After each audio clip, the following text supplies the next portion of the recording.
इस मजबूरी को आप लोग समझो, मेरी उस मजबूरी को समझे जिस चीज के लिए मैं यहाँ आज आपके सामने यहाँ खड़ी हुई हूँ। आप लोग याद रखें मेरे शौहर को। मैं रोना भी नहीं चाहती, क्योंकि जब तक मैं खुद मजबूत नहीं रहूंगी तो मैं आपको क्या मजबूती दूंगी। क्या गलती थी मेरे शौहर शिफाउर रहमान की कि उसने आप लोगों की नहीं आवाज उठाई। मेरा शौहर 4.5 साल से जेल में पड़ा है और किसी को इस बात का एहसास नहीं कि किसी की रात की नींद हराम नहीं होती इस चीज को सोच के कि मैं तन्हा अपने बच्चों के साथ रह रही हूँ। मेरा शौहर किससे लड़ते हुए जेल में गया है? मेरा शौहर आप लोगों के लिए लड़ते हुए गया है, हर उस माइनॉरिटी के लिए लड़ते हुए गया है।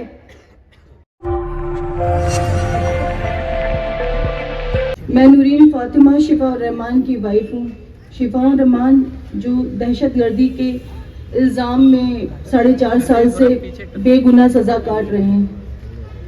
दहशतगर्दी सुनने में जितना छोटा अल्फाज है, लेकिन जिस पर पड़ता है और जिस पर लगता है उसकी हकीकत सिर्फ उसको पता है। ये लफ्ज़ों में मैं आपको बयान नहीं कर सकती, क्योंकि जिस तकलीफ़ से मैं और मेरी फैमिली गुजरे हैं वो तकलीफ शायद लफ्जों से बहुत दूर है, परे है।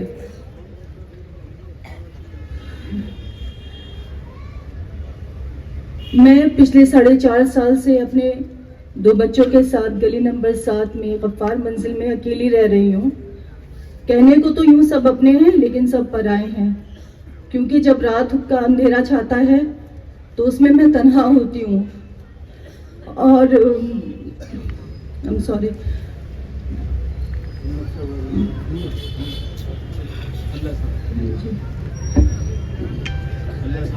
हम सब साथ हैं।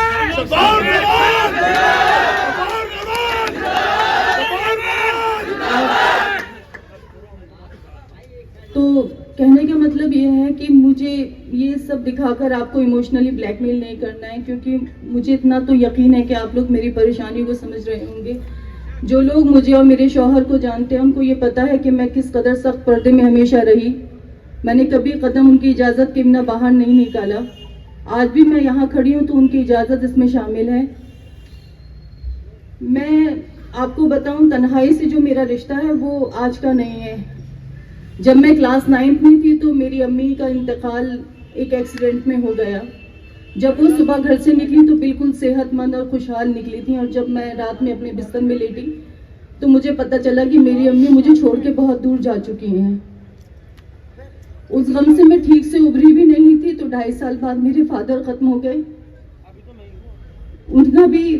उनकी भी जो इंतकाल थी वो मेरे लिए एक बहुत बड़ा आजमाइश था, मेरी और मेरे भाइयों के लिए। मुझसे ज़्यादा मेरे भाइयों के लिए, क्योंकि मेरे सर पे मेरे 2 भाई थे, बट उनके लिए शायद कोई नहीं था, क्योंकि बहनों के लिए उनका भाई एक बहुत मजबूत सहारा होते हैं। फिर मैं अलीगढ़ चली गई। जब मेरे फादर का इंतकाल हो गया, अलीगढ़ में जाके मैंने पढ़ाई अपनी मुकम्मल की। जब मैं अलीगढ़ में होती थी और संडे आता था, विजिटिंग आवर्स आते थे, तो उसमें सब लड़कियां अपनी छुट्टियों में, अपने विजिटिंग आवर्स में अपने फैमिली मेंबर्स से जाके मिलती थी, और मेरे कानों को भी एक आवाज़ की तलब होती थी कि शायद कोई आकर कहे कि तुम्हारे अम्मी पापा आकर तुमसे मिलने के लिए खड़े हैं। बहरहाल अच्छे लोग थे और सब मोहब्बत वाले थे, तो वो वक्त गुजर गया। फिर मेरी शादी शिफाउर रहमान से 2008 में हुई, नवंबर में। तो मुझे लगा कि शायद बहुत सारी जो मेरी महरूमियाँ हैं वो ख़त्म होने जा रही हैं, और हो भी गई थी कहीं हद तक। बट उसके कुछ दिन बाद 2020 26 अप्रैल को मेरे शौहर को अरेस्ट कर लिया गया। वो अरेस्टिंग मेरे लिए एक ऐसा पहाड़ था जो मुझ पर अचानक से टूटा था, और मेरे बच्चों पर। उस टाइम मेरे जो बच्चे थे वो बहुत छोटे थे, उनको समझा पाना भी मेरे लिए बहुत ज़्यादा मुश्किल और तकलीफ दे था। हम लड़ते रहे, आगे बढ़ते रहे, और लोगों से गुजारिश करते रहे कि कोई आगे बढ़कर हमारी मदद करे।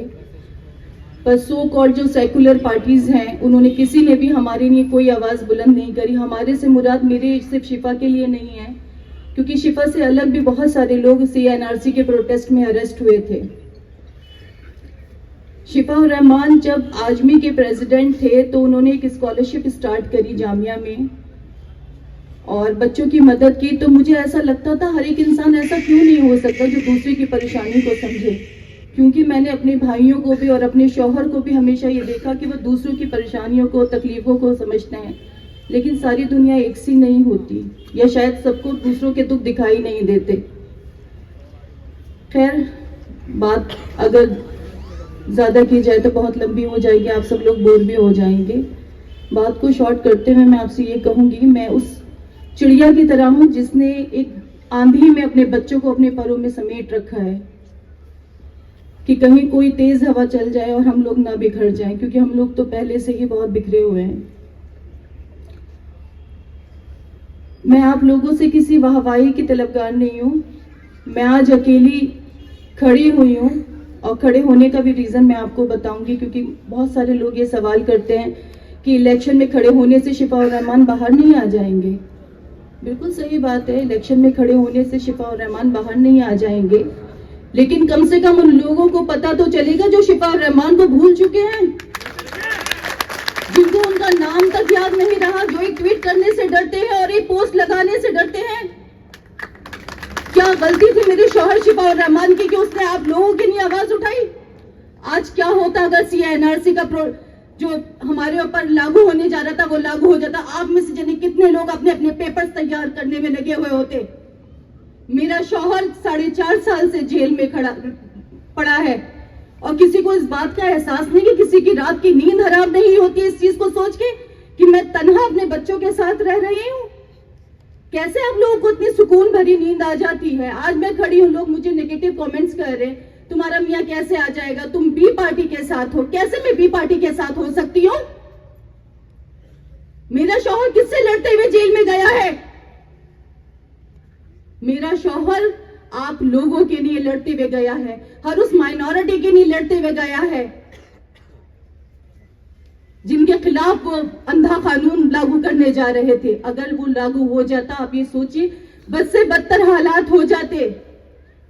तो मेरी आप लोगों से सिर्फ एक ये गुजारिश है, अगर मैं कुछ कम या ज्यादा बोली हूँ, हो सकता है मैं इमोशन में बह गई हूँ, तो प्लीज मुझे माफ कीजिएगा, लेकिन मेरी तकलीफ को समझिएगा।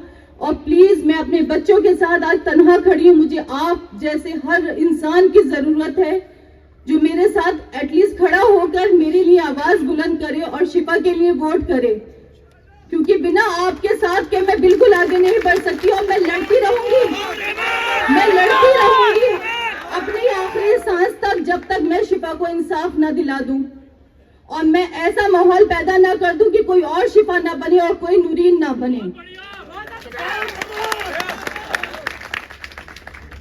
प्लीज आप लोग मेरे लिए, क्योंकि मैं बिल्कुल नॉन पॉलिटिकल लेडी हूँ, मेरा कोई ग्राउंड नहीं रहा है, पॉलिटिक्स से मेरा कोई वास्ता नहीं रहा, मैं एक हाउसवाइफ हूँ। मैं आज अगर यहाँ निकली हूँ तो प्लीज मेरे भाइयों, मेरी बहनों, मेरी इस मजबूरी को आप लोग समझो। इसको आप क्रिटिसाइज मत करो या फॉर ग्रांटेड मत लो उस चीज को कि हाँ खड़ी हुई है, कोई बात नहीं, लाखों लोग खड़े होते हैं, लेकिन आप मेरे पीछे की जो मजबूरी है उस चीज को प्लीज समझिए। मेरी उस मजबूरी को समझिए जिस चीज के लिए मैं यहाँ आज आपके सामने यहाँ खड़ी हुई हूँ। संघर्ष करो, हम तुम्हारे साथ हैं। संघर्ष करो, हम तुम्हारे साथ हैं। संघर्ष करो, हम तुम्हारे साथ हैं। क्योंकि मैंने कहीं से कहीं तक ही नहीं सोचा था कि मैं इतने लोगों को फेस करूंगी, और मैं रोना भी नहीं चाहती, क्योंकि जब तक मैं खुद मजबूत नहीं रहूंगी तो मैं आपको क्या मजबूती दूंगी। हम सबको मजबूत बनना है, बेखौफ होके वोट करना है। आप प्लीज ये मत सोचिए कि हम लोग वोट काटने खड़े हुए हैं। हमारा सिर्फ एक इंटेंशन है, नजर वजह है खड़े होने की, कि आप लोग याद रखें मेरे शौहर को। शिफाउर रहमान जिंदाबाद, शिफाउर रहमान जिंदाबाद।